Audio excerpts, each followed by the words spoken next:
We've got some interesting methods to help you never lose your keys again. Let's talk about that.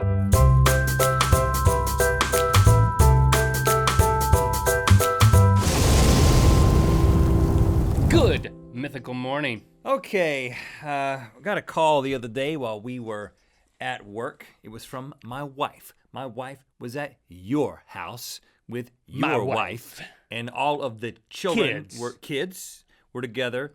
And which this happens on occasion. They're good friends, and the kids like to play together. And they're not. It's not just for show. A lot of people think it might just be for show, but it's actually a real relationship. But they were supposed to be home. The real relationship was supposed to be over.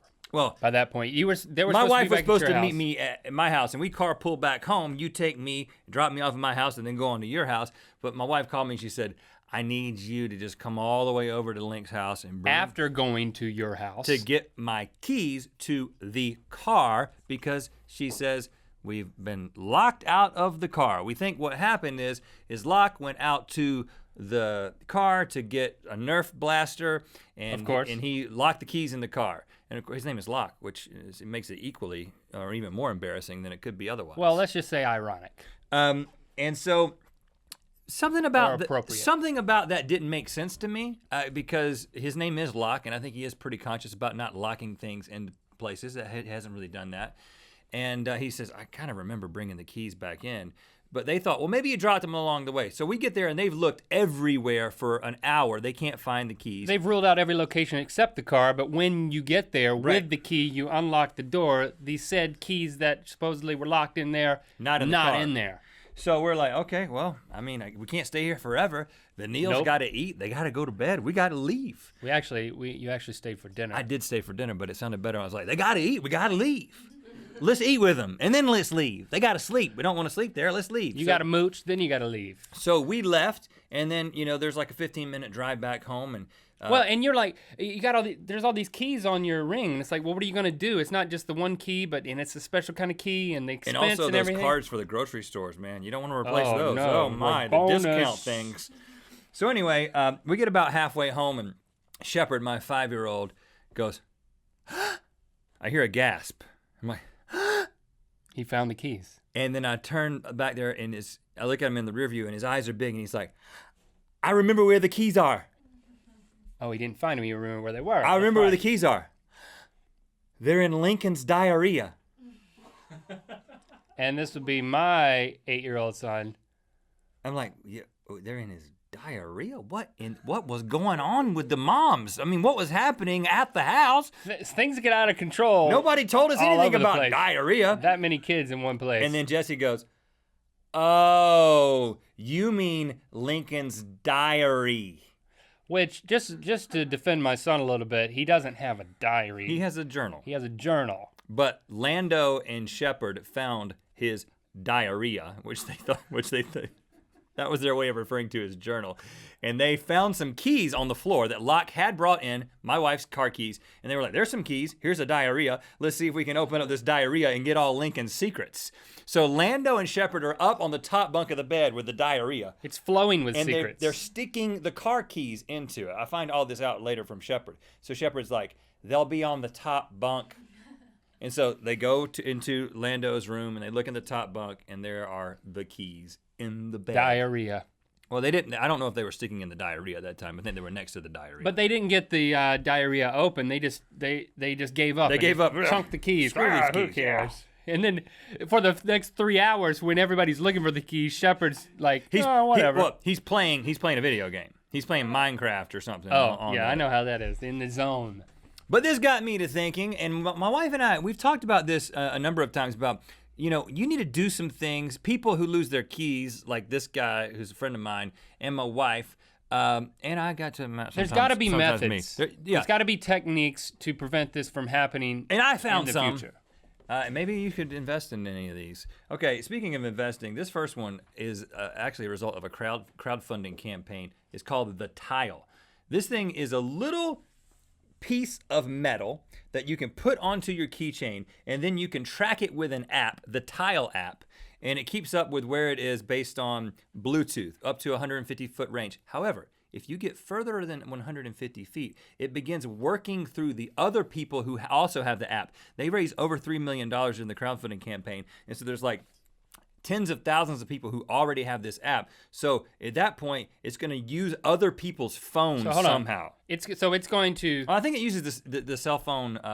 I think it actually uses Bluetooth. their Bluetooth and then their connection to the social network through the cell phone towers, and then their Bluetooth connection. So if you lose your phone and don't find it, the tile, or what? Not your phone. If you lose whatever the tile is attached to, and it cannot communicate with your phone, then it's going to try to find anybody to then be adopted by. Please, anyone who runs this app. No, but you sign up as like an honor code or somehow. Or it's like if you have a search party. Like Christy and each of the kids could have taken all these. They would have found it instantly, apps, and they would have gone in all these places and find it. That's pretty cool, and the tile looks cool. I would kind of like to order one of those because this is a problem for me. Now, but if you don't want to get that high tech, you could go what is kind of the old school method for tracking something: the Guardian Angel Child Tracker. I said Child Tracker because that's how they advertise this thing. This is something you put on your kid to keep up with your kid, but it basically is just a little ladybug. It looks like a keychain. You could just throw this thing on anything. Two ladybugs. You could put it on.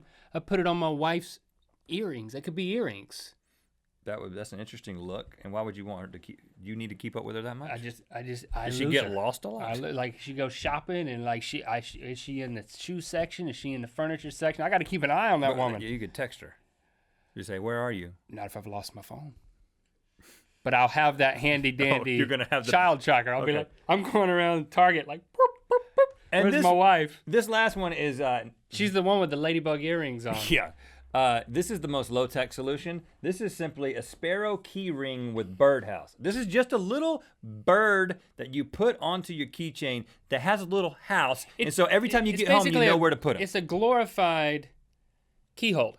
But I actually like this one because I would be very motivated to let the bird find its home. You know, I can see, look, it just nestles right in there. You go. It's like a reward. Oh, look, the little bird is home and everybody's happy. And, of course, now I know where my key is going to be. It's going to be dangling from that bird's foot. Yeah, but then you're the guy with the little pink bird on his keychain. I guess you could get other colors. You could dip it in some paint if it doesn't come in anything but pink. Make it a black bird. I've worked up a few options of my own. Because this is a problem of yours. I'd say 20% of the time when we get ready to go, since you're the one who drives the car in our carpool, you're like, where are my keys at? Right. And I tried the carabiner thing, the one that says not to be used with actual rock climbing. Yeah. It's just used as a keychain. You attach it to your person, and I'm now reaching for it, and I don't have it. Where are your keys at? I don't know where they're on a carabiner somewhere besides hooked to my belt loop when they know. I mean, remember, a few weeks ago here in the office, no, it's a few months ago, I lost my keys, and we looked for them for like an hour, 2 hours, and then finally they were found in a drawer that I've never opened. It's like, how does that? It's like my keys. You opened it to put them in there. Are no, I don't know what. It's like the drawer was magically opened. They fell in. So carabiners don't work for me, but you could do what the restaurants do. You know how when you like go into a Chipotle in like downtown LA or somewhere, and they don't want people going in and out of it. Oh, they gotta have the ring. But if you want to go into Sharky's bathroom, you gotta have the special key ring with the key on it, attached to a spoon. The spoon, I think, is the key part of the key ring. First time I got one of these, I was like, well, I know what to do with the key in the bathroom. I don't know what to do with the spoon in the bathroom. That's when you're giving them a sample. Like you guys want a sample? It's like a drug test of some kind. I've seriously considered doing the whole janitor keyring thing. I'll keep this out here just to keep. I know you're still considering. I would not like that. One of the big ones. And you can put it on something where it'll attach to your person and ring out. Find the right one, put it in the thing, and then it'll suck back in. That would make never even cooler. Detaches. Even cooler. And I'd know where you are at all times. I'd hear you coming. Like you'd be ringing your little bell and be, oh, here he comes. And then as you get older and you start losing your mind, I'm already there, brother. You need a big key ring. And you know what? You could clean this place up. You could be the janitor. We need one. No, I'm not going to do that. Let us know if there are any other ways of keeping up with your keys that we don't know about. Yeah. And for liking this episode, go to netflix.com/RhettandLink to what? What? For liking this episode? Yeah. Yeah. Netflix.com/RhettandLink. Get a free trial. They're having a discussion about it. You think this is a great idea? Yep. That's what they're saying over there. You want a sample? You know what time it is. Hi, I'm Lester. And I'm Lizzie. We're from Somerset, England. And it's time to spin The Wheel of Mythicality. Make sure you're following us on Instagram if you're into that kind of thing. Every Monday we do Miniature Horse Monday. Because I love a miniature horse. Yeah, and go check out today's picture of the mythical miniature horse. Click through to Good Mythical More where we figure out what just happened. What do you mean? Exactly. Link sells Rhett's hair to Rhett. Step right up, ladies and gentlemen. That's right. You'll see it right here. One of a kind head of hair. A very attention-getting head of hair to the highest bidder. You, ma'am. Or you, sir. Or you, ma'am. I'm interested. Oh, you're interested in the hair yourself? Yeah, I would like. Is it available for sale? Yes, it is $60 for this head of hair. We have 60, 70? 70, do we have 80? We have 75. 76? 80? Say 80. We have 80 right here underneath the hair. Going once? Going twice? 85. Don't raise your own bid. Sold to the man underneath the hair. He Right. got the hair. That's a good deal. Good work. Can you quit touching me now? And I just throw my keys where I take my pants off. Which is all over the place? Which is any room, sometimes outside. I've taken my pants off outside. It's California.